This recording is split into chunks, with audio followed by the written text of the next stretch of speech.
Welcome to Abhinav sir classes.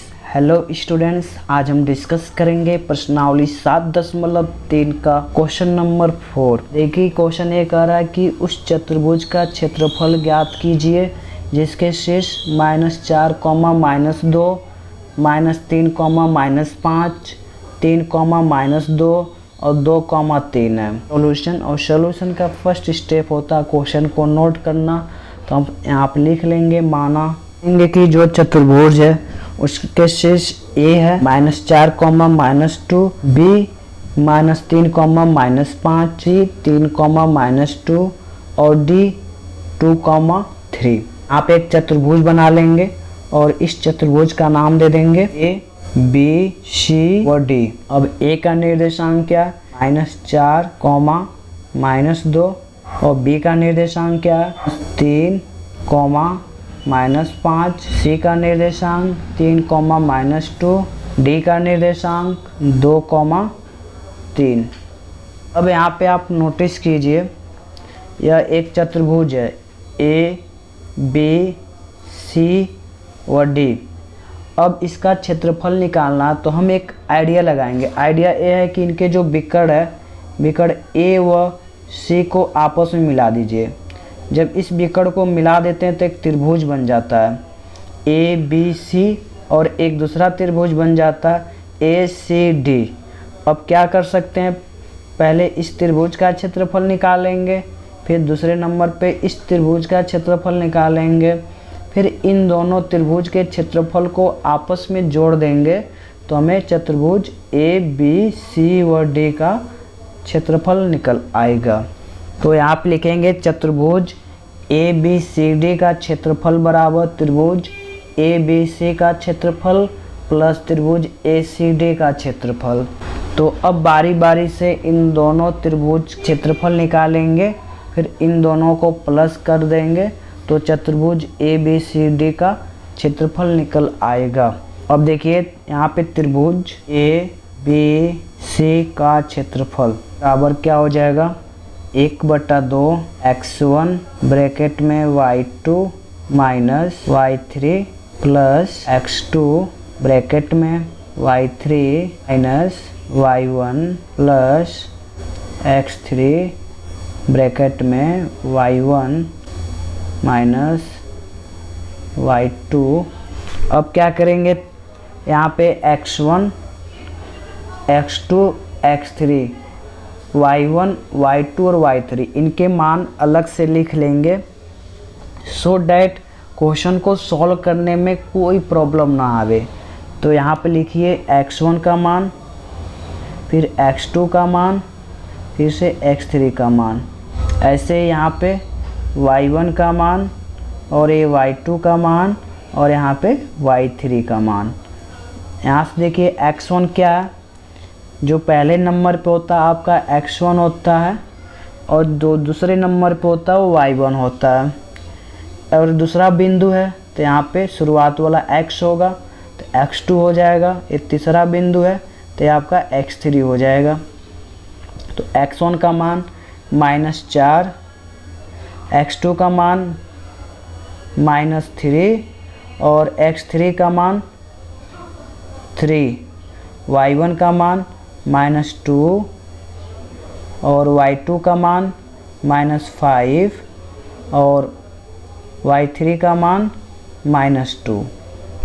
अब क्या करेंगे, x1 का मान और x2 का मान, x3 का मान, ऐसे ही y1, y2 और y3 इन सब के मान इस सूत्र में हम रख देंगे तो त्रिभुज ए, बी, सी, डी का क्षेत्रफल निकल आएगा।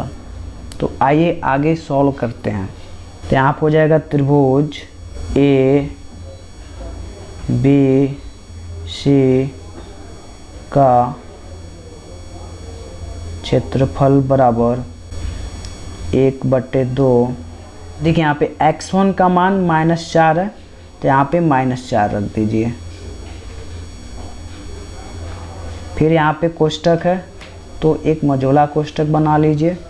y2 यहाँ से -5 तो -5। अब आपको ये समझ नहीं आ रहा होगा कि यहाँ पे तो मझोला कोष्ठक था और फिर मैंने यहाँ पे बड़ा कोष्ठक क्यों लगा दिया। चूँकि यहाँ पे जो x1 का मान है वो भी माइनस में है और y2 का मान भी माइनस में है, तो इनको माइनस में दिखाने के लिए छोटे कोष्ठक का यूज कर दिया, और y2 माइनस y3 इनको एक साथ दिखाने के लिए मझोले कोष्ठक का प्रयोग करेंगे। फिर मझोले कोष्ठक के बाद बड़ा कोष्ठक यूज करेंगे।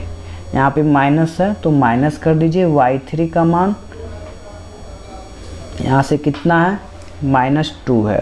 फिर प्लस है तो प्लस कर दीजिए, प्लस x2 का मान यहाँ से कितना है -3 है, तो यहाँ पे कितना हो जाएगा -3 पे y3 माइनस y3 कितना है -2 है, तो यहाँ पे -2 माइनस y1 भी कितना है -2, तो -2 रख दीजिए।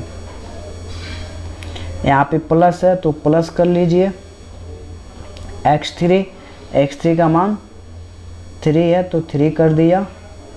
फिर यहाँ पे y1 देखिए कितना है -2, तो -2 कर दीजिए, माइनस y2 का मान -5 है, तो यहाँ भी क्या हो जाएगा -5 हो जाएगा।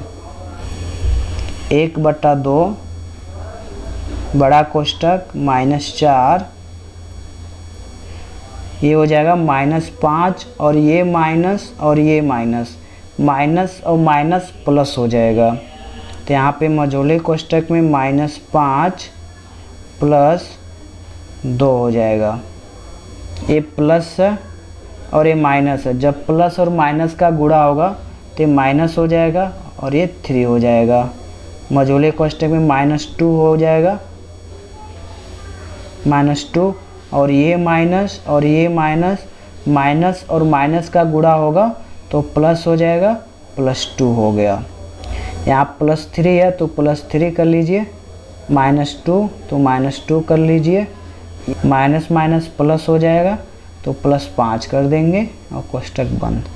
फिर इसको थोड़ा और सॉल्व करेंगे तो 1/2, ठीक, ये -4 आपका माइनस कितना हो जाएगा 3 हो जाएगा, -3 और -2 और +2, जब इनको हल करेंगे तो आपका 0 हो जाएगा, तो यहाँ पे लिख देंगे 0 + 3 हो जाएगा और -2 और +5, इसको जब हल करेंगे तो 3 हो जाएगा, करेंगे तो हो जाएगा आपका 1/2, यहाँ पे माइनस और यहाँ भी माइनस और माइनस बीच में गुणे का चिन्ह प्लस हो जाएगा, 4 का गुणा 3 के साथ करेंगे तो 12 हो जाएगा, और 0 का गुणा किसी भी संख्या के साथ होगा 0 हो जाएगा, और 3 का गुणा 3 के साथ करेंगे तो 9 आ जाएगा, +9 हो गया। 1/2 हो जाएगा, और फिर 12 और 9 कितना हो जाएगा 21, -0 करेंगे तो 21 ही आएगा। फिर ये हो जाएगा आपका 21 से कम 21 बटे कितना हो गया 2। चूँकि ये क्षेत्रफल है और क्षेत्रफल हमेशा क्या होता है वर्ग में, तो यहाँ पे लिखेंगे वर्ग इकाई। अब ऐसे ही त्रिभुज AC व D इनका क्षेत्रफल निकालेंगे, और इसका भी क्षेत्रफल निकालने के बाद फिर इस त्रिभुज के साथ क्या कर देंगे प्लस कर देंगे, तो चतुर्भुज ABCD का क्षेत्रफल निकल आएगा। तो सबसे पहला काम करेंगे, यहाँ पे x1 का मान लिख लेंगे और x2 का मान लिख लेंगे और फिर x3 का मान लिख लेंगे। ऐसे ही यहाँ पे y1 का मान लिख लेंगे और y2 का मान y3। अब चूँकि यहाँ पे A है और ये C है और ये D है, तो यहाँ पे A से हम लेंगे और दूसरे नंबर पे C है, C से हम पॉइंट को ले लेंगे और D से ले लेंगे। A में देखिए ये आपका x1 हो गया, ये आपका x2 हो गया और ये x3 हो गया। x1 -4, x2 3, x3 2 हो गया। ये आपका y1 हो गया, ये y2 और ये y3। y1 -2, y2 -2, y3 3 हो गया।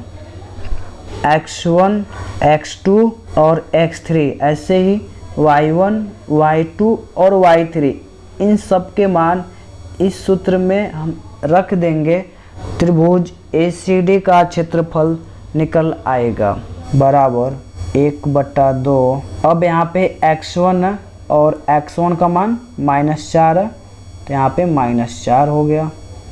y2 माइनस y3, y2 का मान -2 तो -2 माइनस y3 कितना 3 है, प्लस x2 3 रख दीजिए, तो y3 कितना है यहाँ पे 3 माइनस y1 -2 है तो -2 कर दीजिए, प्लस x3 है 2 है तो 2 कर दीजिए, y1 माइनस y2 -2, तो यहाँ पे क्या रख देंगे -2 माइनस y2 -2 तो -2 कर दीजिए। 1/2 ये -4 है तो -4 ऐसे रहने दीजिए, -2 और ये -3 हो जाएंगे, +3 है तो 3 को ऐसे रहने दीजिए, ये माइनस और ये माइनस, जब इनका गुणा करेंगे तो प्लस हो जाएगा, तो 3 + 2 हो जाएगा, 2 ये -2 हो जाएगा, और ये माइनस और माइनस का गुणा करेंगे तो प्लस हो जाएगा, +2 हो जाएगा, 1/2 हो जाएगा, 3 और 2 कितना हो जाएगा, ये भी 5 हो जाएगा, +2 -2 और +2 करेंगे तो ये 0 हो जाएगा, 1/2 हो जाएगा, और यहाँ पे माइनस है और यहाँ भी माइनस है, बीच में गुणे का चिन्ह है, जब माइनस का गुणा माइनस के साथ करेंगे प्लस हो जाएगा, 4 का गुणा 5 के साथ करेंगे तो 20 हो जाएगा, और प्लस है 3 का गुणा 5 के साथ करेंगे 15 हो जाएगा, और 2 का गुणा 0 के साथ करेंगे 0 हो जाएगा। हल कर लेंगे, 1/2 हो जाएगा, 20 और 15 कितना हो जाएगा 35 हो जाएगा, प्लस 0 करेंगे, 0 को किसी भी संख्या के साथ जोड़िए या घटाइए, वो संख्या उतनी ही रहती है, उसके मान में कोई भी चेंजेस नहीं आते हैं। 35 से कम 35 बटे कितना आ जाएगा 2। चूँकि ये क्षेत्रफल है, और हमेशा इस बात को याद रखिए, किसी का भी क्षेत्रफल हो, चाहे वो त्रिभुज का क्षेत्रफल हो या फिर आयत का क्षेत्रफल हो या वृत्त का क्षेत्रफल हो या घन घनाभ, किसी का भी क्षेत्रफल हो, क्षेत्रफल को हमेशा वर्ग में लिखते हैं, इकाई लिख देंगे। अब यहाँ से दोनों त्रिभुज का क्षेत्रफल निकल गया, तो यहाँ पे त्रिभुज ABC का क्षेत्रफल निकल गया, त्रिभुज ACD का क्षेत्रफल। अब इन दोनों क्षेत्रफल के मान को इसमें रख देंगे तो चतुर्भुज ABCD का क्षेत्रफल निकल आएगा।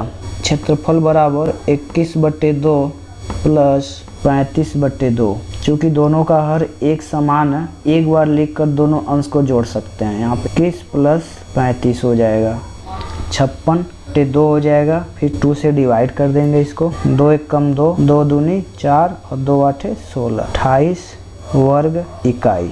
तो लास्ट में क्या लिखेंगे 28 वर्ग इकाई। ये हो गया आंसर। देखिए